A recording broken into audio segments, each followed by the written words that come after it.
Welcome, Alpha. Greet you in the mighty and matchless name of my Lord and Savior Jesus Christ. Let's turn our Bibles to Matthew chapter 6, verse 33. இது நான் பொதுவாக எடுக்கிறது இன்னும் விளக்கமாக பேசலான்னு நினைக்கிறேன். இங்கே இயேசு சொல்லுகிறார், அவர் சொல்கிற காரியம், முதலாவது தேவனுடைய ராஜ்யத்தையும் அவருடைய நீதியும் தேடுங்கள், அப்பொழுது இவைகள் எல்லாம் கொடுக்கப்படும். இது உங்களுக்கு கூட கொடுக்கப்படும். Additionally, it will be added unto you. That is, he talks about the kingdom of God. Today we are going to discuss little bit about the kingdom of God. Kingdom of God ன்னு சொன்னேன். Kingdom of Godனா நம்ம பொதுவாக நம்ம நினைக்கிறது என்னென்னா, நம்ம செத்து மோட்சத்துக்கு போன பிறகு அங்கே கிங்டம் ஆஃப் காட் இல்லை அப்படின்னு நினைக்கிறோம். அப்படி கிடையாது. Kingdom of God works on the earth. God wants to establish His kingdom through you and me. அதுக்கு தான் அவர் இந்த வார்த்தையை சொல்கிறாரு. முதலாவது தேவனுடைய ராஜ்யத்தையும் அவருடைய நீதியும் தேடுங்கள், அப்பொழுது இவைகள் கூட கொடுக்கப்படும். பரலோகத்தில் கூட கொடுக்கப்படுறதுக்கு எதுவுமே இல்லை. பரலோகத்தில் எல்லாமே ஃப்ரீ தான். இங்கே தேவனுடைய ராஜ்யத்தை பற்றி அவர் பேசுகிறார். அப்புறம் சில இந்த இப்போ தேவனுடைய ராஜ்யம் சொன்னோன்னே இன்னொரு ராஜ்யம் இருக்குது, பூமியின் ராஜ்யம். ஒரு பூமியின் உலகத்தார் பார்க்குற ராஜ்யம், அதாவது உலக பிரகாரமான வாழ்க்கை. இதுவும் எப்படி வேலை செய்யும் ஒன்றா அப்படின்னா, ரெண்டு எஜமான்களுக்கு உங்களால் வேலை செய்ய முடியாது. ஒருவனை பகைத்து ஒருவனை கைவிடுவான். இன்னொரு ஆளை பகைச்சா இன்னொரு ஆளை வச்சுக்குவோம். ஸோ ஒரு ஆளால் தான் நம்ம வேலை செய்ய முடியும். அது கிங்டம் ஆஃப் காடாக இருக்கணும். இதுதான் கர்த்தருடைய விருப்பம். ஆனால் the freedom of choice is ours. விருப்பம் நம்மக்கிட்ட இருக்குது. இப்போ இன்னொரு வசனத்தை வாசிப்போம். இந்த கொஞ்சம் வாசிக்கும் போது டீட்டெயில்டாக போகிறோம். இது மத்திய 7ஆம் அதிகாரம் 21வது வசனத்தில், பரலோகத்தில் இருக்கிற என் பிதாவின் சித்தத்தின்படி செய்கிறவனே பரலோகத்தில் பிரவேசிப்பானே அல்லாமல் என்னை நோக்கி கர்த்தாவே கர்த்தாவே என்று சொல்லுகிறவன் பிரவேசிப்பதில்லை. கிங்டம் ஆஃப் காட், பரலோ ராஜ்யத்தில். See, there is kingdom and kingdom law. This has to be, இது தேவனாகிய கர்த்தரால் ஃபார்ம் பண்ணப்பட்டது. இது எந்த மனுஷனாலும் மாற்ற முடியாது. அதில் சில உதாரணங்களை இன்றைக்கு பார்க்க போகிறோம். இங்கே சொல்கிறாரு, அவங்க தான், அவர் சித்தத்தின்படி செய்கிறவன் தான் பரலோ ராஜ்யத்துக்குள்ளே பிரவேசிக்க முடியும். Citizen of the kingdom of God. So அது செய்யாதவன் அவர் கண்டுக்கிறதே இல்லை. எஸ், அவங்கள நேசிக்கிறாரு, எல்லா மக்களையும் நேசிக்கிறாரு, கிருபை உள்ளவர், இரக்கம் உள்ளவர், அதெல்லாம் உண்டு தான்.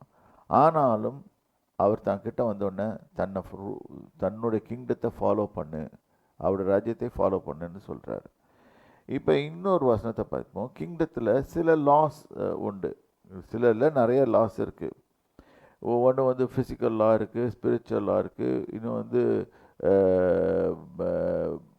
மெட்டீரியல் லா இருக்குது.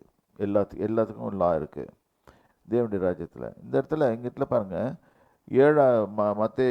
மத்திய 7ஆம் அதிகாரம் 7ஆம் வசனத்தில் இந்த போட்டிருக்கு, கேளுங்கள் அப்பொழுது உங்களுக்கு கொடுக்கப்படும், தேடுங்கள் அப்பொழுது கண்டடைவீர்கள், தட்டுங்கள். உங்களுக்கு 3 பாயிண்ட்டை வைக்கிறார் இந்த இடத்துல. நீ கேட்டால் கொடுப்பேன். இது ரூல் நம்பர் 1.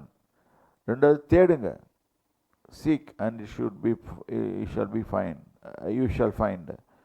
அப்புறம் நாக், தட்டுங்கள் அப்பொழுது உங்களுக்கு தரப்படும். ஏனென்றால் கேட்கிற எவனும் பெற்றுக்கொள்கிறான். இங்கே க்ளீனாக எக்ஸ்பிளனேஷனும் கொடுக்குறாரு. ஏனென்றால் கேட்கிறவன் எவனும் பெற்றுக்கொள்கிறான், தேடுகிறவன் கண்டடைகிறான், தட்டுகிறவனுக்கு திறக்கப்படும். இது எக்ஸ்பிளனேஷனும் கொடுக்குறாரு. நீ உன் பையனுக்கு மீனை கேட்டால் அவனுக்கு பாம்பை கொடுப்பியா? அல்லது எல்லாத்தையும் போட்டிருக்கு, அப்பத்தை கேட்டால் கல்லை கொடுப்பானா அப்படின்னு போட்டிருக்கு. ஸோ இந்த இடத்துல இப்போ பார்க்குறோம், அவர் சொல்கிறது, நீ பொல்லாதவர்களாகிய நீங்கள் உங்கள் பிள்ளைகளுக்கு நல்ல ஈவுகளை கொடுக்க அறிந்திருக்கும் போது பரலோகத்தில் இருக்கிற உங்கள் பிதா தம்மிடத்தில் வேண்டிக் கொள்கிறவர்களுக்கு அதிகமான நன்மைகளை கொடுப்பது நிச்சயம் அல்லவா. இங்கே படிக்கும் போது நல்லா புரிஞ்சுக்கணும், உலகத்தோட சிஸ்டத்தோட கிங்டம் சிஸ்டத்தை கனெக்ட் பண்ணாதீங்க. It won't work, it will fail. அப்புறம் அழுது பிரயோஜனம் கிடையாது. நான் உலகத்தில் போய் உலகத்தின் பிரகாரமாக நான் வாழ்ந்தேன், அதுக்கப்புறம் எனக்கு பதில் வரல. இல்லை, it won't get. Whereas the kingdom of God will work like kingdom of God worked for Abraham, Isaac and Jacob. Because அவங்க என்ன கற்றுக்கிட்டாங்கன்னா, தேவன் தான் இந்த உலகத்தை படைத்தார், அவர் தான் owner, who owns everything, and we are managers in this world. Maintenance of the earth is been given to mankind. இதுதான் ஆதியாகமம் 1ஆம் அதிகாரம் 26, 27, 28வது வசனத்தில் கூறப்பட்டிருக்குது. அந்த வசனங்களை படித்து பார்த்தீங்கன்னா அங்கே என்ன போட்டிருக்கோம், 28வது வசனத்தில் மனுஷனுக்கு ஒரு இது கொடுக்குறாரு, ரூல்ஸ் கொடுக்குறாரு. இப்போ பார்த்தீங்கன்னா, be fruitful, multiply, fill the earth, subdue it and dominate. 5 command கொடுக்குறாரு. மனுஷனை உருவாக்கினோடனே அவனுக்கு ஒரு கமாண்ட் கொடுக்குறாரு. நான் உனக்கு அதிகாரம் கொடுக்குறேன், நீ இப்படி தான் ஃபங்க்ஷன் பண்ணணும். Be fruitful, multiply. ஒரு நாள் விளக்கி கொடுக்கும்போது அது பெருசாக வரும். அது multiply, fill the earth, subdue it and dominate it. You have to dominate it. எல்லாமே நான் சொல்கிறேன், நீ இதை மாதிரி செய்தினா உனக்கு கிடைக்கும். ரெண்டாவது, இதில் நல்லா புரிஞ்சிக்க வேண்டியது, நமது வாயினால் பிறக்கும் சொற்கள் ரொம்ப வல்லமை உள்ளது. இப்போ நம்ம தேவன் உலகத்தை வாயினால்தான், அவருடைய பேச்சினால் தான் படைத்தார், வார்த்தைகளினால் படைத்தார். உலகம் உருவானது, எல்லாமே அதுக்கு உலகத்துக்கு காரியங்களும் உருவாகிட்டு. ஆகவே அந்த மனுஷனை உருவாக்கும் போது அவர் தேவ சாயலிலும் அவர் ரூபத்தின்படி உருவாக்கினார் என்று பார்க்குறோம். இப்படிப்பட்ட காரியங்கள் நடைபெறும் போது நாம் பேசுவதும் கிரியேட்டிவ் ஆர் டிஸ்ட்ரக்டிவாக இருக்கும். நம்ம கிரியேட்டிவாக பேசுகிறோமா, டிஸ்ட்ரக்டிவாக பேசுகிறோமா, இது நம்ம பார்க்கணும். ஸோ தேவனுடைய ராஜ்யமும் அதோட சேர்ந்தவர்களும் it ads good things and you. அதான் இங்கே போட்டிருக்குது.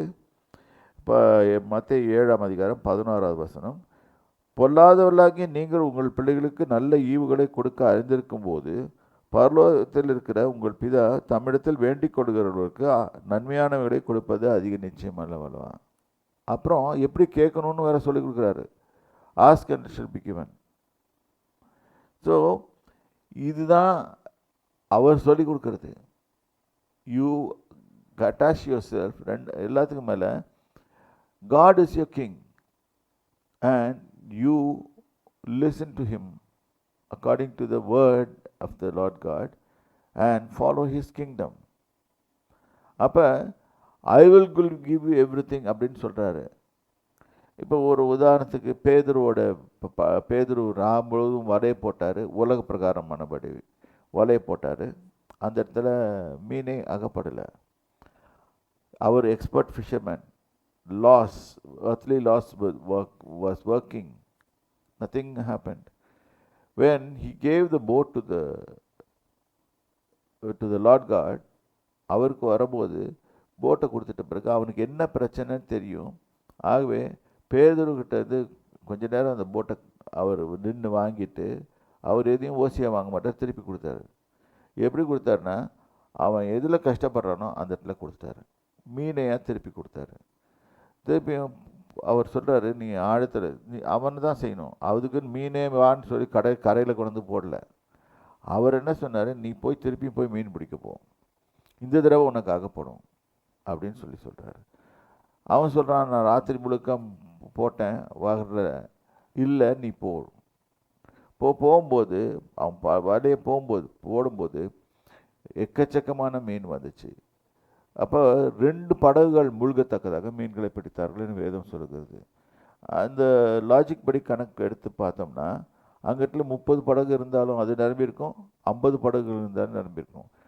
ஸோ இதில் என்ன பார்க்குறோம், when the creator orders certain things, that is மீனுக்கிட்ட பேசினா எங்கேருந்த மீன்லாம் கொண்டு வந்து அங்கே வந்து சேர்ந்துடும். எந்த இடத்துல அவர் காமிக்கிறாரோ அந்த இடத்துல வந்து சேர்ந்துடும், பிடிச்சிட்டு போயிடலாம்.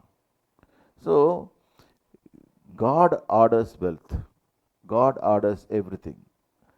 God orders peace.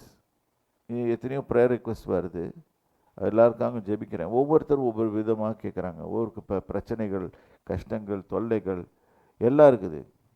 You go towards the kingdom of God. தேவனுடைய ராஜ்யத்தை நோக்கி போங்க. ஆண்டவரே உங்கள் ராஜ்யத்தை குறித்து நாங்கள் ராஜ்யத்திலே வாழ, உங்களுடைய ராஜ்யத்தின் பிரின்சிபலில் இந்த பூமியில் நாங்கள் செய்கிறோம் அப்படின்னு சொல்லிட்டு செய்ய ஆரம்பிக்கும் போது கர்த்தர் உங்களை ஆசீர்வதித்து பெரிய ஆட்களாக மாற்றுவார். அவருக்கு தெரியும் எப்படி கொண்டு வரணுன்ட்டு. நீங்கள் நல்லா செழிப்புள்ளவர்களாக இருப்பீங்க, அதில் எந்த மாற்று கருத்தும் கிடையாது. ஆனால் அவர் சொல்கிறபடி செய்யணும். எல்லாத்துலேயும் காட்ஸ் ஃபினான்ஷியல் பிரின்சிபலும் இருக்குது, மனுஷனுடைய ஃபினான்ஷியல் பிரின்சிபலும் இருக்குது. நம்ம ஃபாலோ பண்ண வேண்டியது காட்ஸ் ஃபினான்ஷியல் பிரின்சிபல்ஸை. அதை ஃபாலோ பண்ணும்போது அதுக்கு தேவனுடைய ராஜ்யத்தின் ரூல்ஸ்லையும் படிச்சுக்க வேண்டியது. இப்போ போட்டிருக்குது நீதிமொழிகளை, borrower slave to the lenderன்னு. கடன் வாங்கினா நீ கஷ்டப்படுவ, அதுக்கு தேவனுக்கு பிடிக்காத காரியம், தேவனுடைய ராஜ்யத்தில் வராது. நீ கடனாளியாக இருப்பதை தேவன் விரும்பவில்லை. எப்போவுமே உனக்கு கொடுக்கணும்னு தான் அவர் விரும்புகிறாரு, நீ இப்போ நல்லா இருக்கணும்னு தான் விரும்புகிறாரு. நீ கடன் வாங்குறதில்ல, நீ கடன் கொடுக்கறது தான் அவர் விரும்புகிறார். அப்போ எல்லாருக்கும் கொடுக்குற மாதிரி உன்னை அவர் நிரப்பணும்னு சொன்னால் அவருடைய ராஜ்யத்தின் பிரின்சிபல்ஸை, அவருடைய நீதியும் தேடுங்க. அப்பொழுது இவைகள் எல்லாம் கூட கொடுக்கப்படும். இது தேடுறது கஷ்டம், ஏன்னா we are tuned to the worldly system. உலகத்தின் சிஸ்டத்துக்கு அதுக்கு படிக்கிறோம், வேறு எல்லாத்தையும் படிக்கிறோம், ஈக்கனாமிக்ஸ் படிக்கிறோம், எல்லாம் காமர்ஸ் படிக்கிறோம், எல்லாம் படிக்கிறோம். But God says in a different way. அப்போ அதை படிக்க தெரிஞ்ச நமக்கு வேதத்தையும் படிக்க தெரிஞ்சு அந்த அந்த அர்த்தத்தையும் புரிஞ்சு கொண்டு அதன்படி செய்ய ஆரம்பிக்கும் போது நமக்கு எல்லாமே கிடைக்கும். நான் எத்தனையோ ஆளுங்களுக்கு, பிஸ்னஸ்காரங்களுக்கு அட்வைஸ் பண்ணுவேன், follow the kingdom principle, automatically God will fill you business, he will give you orders. நிறைய பேர் நினச்சிக்குவாங்க நான் வேலை செய்கிறனால தான் எனக்கு சம்பளம் கிடைக்குது. நோ, நீ வாங்குகிற சம்பளமே தேவனுடையது. அவர் தான் உனக்கு வேலையை போட்டு கொடுத்தாரு. இல்லாட்டி நீ மற்றவங்க மாதிரி ஊபரும் ஓலாவும் ஓட்டிகிட்ருப்பேன். வேலை செய்கிறீன்னா நாங்கள் அதுக்கு குறைவாக மதிப்பீடல. சில பேர் நினச்சிக்குவாங்க, நாங்கள் இவ்வளோ படிச்சிட்டோம்னா எங்களுக்கு இப்படி வரும், டெஸ்க் ஜாப் தான் வரணும், எனக்கு இவ்வளோ வரணும், நான் இப்படியே வாங்கணும், இவ்வளோ சம்பளம் வாங்கணும். இல்லை, அதுவும் வேலை தான். திருடாமல் பொய் சொல்லாமல் தேவனுக்கு பயந்து எந்த வேலை செய்கிறோமோ அது நல்ல வேலை தான். ஆனால் நீ அதிகமாக இது இப்போ பெருகணும்னு சொன்னால் தேவனுடைய சிஸ்டமை ஃபாலோ பண்ணு, அப்போ நீ பெருகுவ. இன்றைக்கு இது போதும்னு நினைக்கிறேன். கர்த்தர் உங்களை ஆசீர்வதிப்பாராக. கர்த்தருடைய நாமத்துக்கு ஸ்தோத்திரம். ஜெபித்து முடிப்போம். தகப்பனே, உமது ராஜ்யத்தை குறித்து பேசியிருக்கிறேன். என் தேவனாய கர்த்தாவே, அவர்கள் கேட்டுக்கொண்டிருக்கிற ஒவ்வொருவரும் நீர் ஆசீர்வதித்து அவர்கள் பெருக்கத்தை உறுதி செய்ய வேண்டுமாறு இருக்கிறோம். அவர்கள் உங்கள் ராஜ்யத்தை ஃபாலோ பண்ண, உண்மை வார்த்தைகளை பின்பற்ற அவர்களுக்கு கிருபை தாரும், ஆசீர்வதியும் பலப்படுத்தும். இயேசு கிறிஸ்துவின் நாமத்தினாலே ஆமென்.